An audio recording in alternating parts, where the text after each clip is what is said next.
Hey guys, welcome back to my channel. চলে আসলাম। So আজকে আবার বিউটি পার্লারে জঙ্গল সাফ করতে তোমরা দেখতেই পেয়েছো বহুদিন পর আজকে আমি বিউটি পার্লারে এসেছি ও নিজের আজকে রূপচর্চা করব। কি ভালো যে দেখতে লাগবে আজকে আমাকে। কেন করেছি বলো তো, কালকে বিয়ে বাড়িতে আমাদের নেমন্তন্ন আছে, তার কারণে আজকে ভুরু সেভ করতে এসেছি বিউটি পার্লারে। আমার না খুব ভয় লাগছে, যদি ভুরু তুলতে গিয়ে না আমার খুব যন্ত্রণা করে।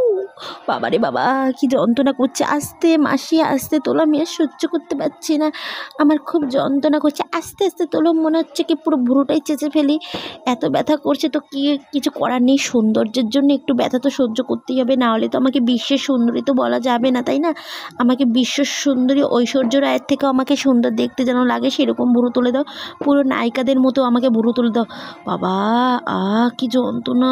নিচের ভুরুটা যখন তোলে তখন আমার ভীষণ যন্ত্রণা করে, আর যখন উপরের ভুরুটা যখন তোলে তখন খুব আরাম লাগে, যে মনে হচ্ছে কি সুন্দর আমার ম্যাসাজ করছে।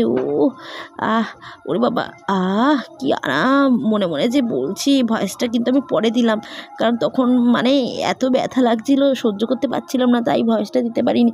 সো দেখো, আমার ভুরুটা সবে তোলা হয়েছে। তো আমাকে বলেছিল যে জোড়া ভুরু রাখার কথা, কিন্তু আমার তো জোড়া ভুরু নেই, তো আমি জোড়া ভুরুটা তুলিনি, কারণ নেই তো তুলবো কোথা থেকে। তার জন্য বলেছি আমি ভালো মতো সিম্পল মতো আমাকে ভুরুটা সেভ করে দাও।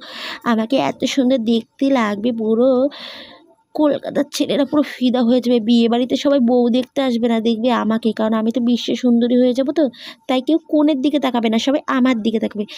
দেখো, আমার এই ভুরুটা তোলা হয়েই গেছে, এবার পরের ভুরুটা তোলা হবে। আমার নিচের ভুরুটাই খুব যন্ত্রণা করে। ওরে বাবা রে বাবা, আর পারছি না সহ্য করতে। আস্তে তোলো, আস্তে তোলো। আমি বেশি জোরে কথা বলতে পারছি না, আমার খুব কষ্ট হচ্ছে। আস্তে তোলো না, আমি সহ্য করতে পারছি না, আমি বেশি কথা বলতে পারছি না।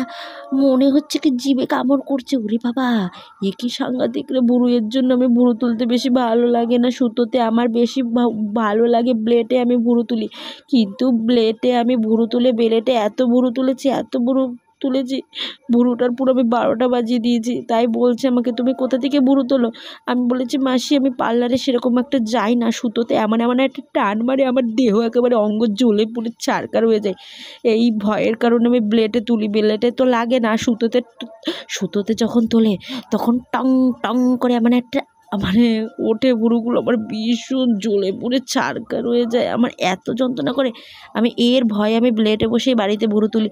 তো ব্লেডে তুললে না একটু ভুরুটা তাড়াতাড়ি উঠে যায়, আর সুতোতে যদি ভুরুটা তুলি তাহলে সেভও হয় আর অনেক দিন থাকেও ভুরুটা।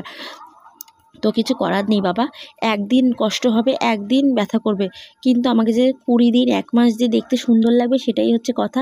তো দেখো, ভুরুটা আমার প্রায় কিন্তু তোলা হয়েছে। আমাকে কেমন লাগবে তোমরা প্লিজ কমেন্টে বলে দাও, কারণ আমি তো নিজে দেখতে পাচ্ছি না এখন আমাকে কেমন লাগছে। তোমরা একটু দেখে বলো না আমাকে। বিশ্বের সুন্দরী ঐশ্বর্য রায়ের মতো আমাকে দেখতে লাগবে তো? ঐশ্বর্য রায়ের থেকেও কিন্তু আমাকে দেখতে ভীষণ সুন্দর, কারণ আমি হচ্ছে কলকাতার সব থেকে সেরা মেয়ে আমি। ও দেখো, প্রায় আমার ভুরুটা তোলা হয়ে গেছে প্রায়। এখন একটুখানি কেচি দিয়ে কচকচ করে কেটে দিল ভুরুটা। এবার উপরের ওইটুখানি একটু বাকি আছে, দেখতেই পেয়েছো। ভালো করে শেপটা যদি না আসে না, আমার ভালো লাগে না।